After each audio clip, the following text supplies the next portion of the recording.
আলু উৎপাদন করে লোকসানে পড়েছেন কৃষক। ন্যায্য দাম না পেয়ে বিপাকে পড়েছেন তারা। বিস্তারিত জানাতে যুক্ত হচ্ছেন সহকর্মী আলমগীর চৌধুরী। আলমগীর, জয়পুরহাটে আলু চাষিরা কি বলছেন জানাবেন। ধন্যবাদ তানিয়া।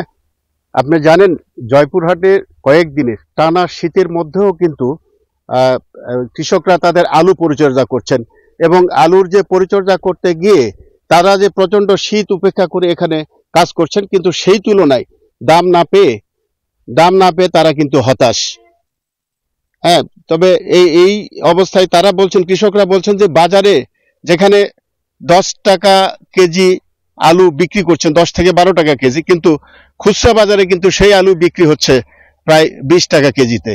তো এই ছিল কৃষকদের কাছ থেকে শোনা, এবং কৃষকরা বলছেন যে আমরা এইভাবে যদি আলুর দাম কমতে থাকে তাহলে তারা আলু চাষ করবেন কিভাবে, এবং তারা যে স্বপ্ন দেখছিলেন যে এই আলুর লাভ থেকে তারা আগামীতে বোরো চাষ করবেন, সেই বোরো ফসলও তারা কিন্তু চাষ করতে পারছেন না।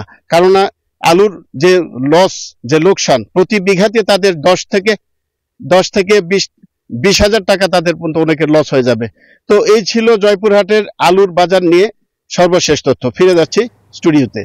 আলমগীর, আপনাকে ধন্যবাদ জয়পুরহাট থেকে যুক্ত থাকার জন্য।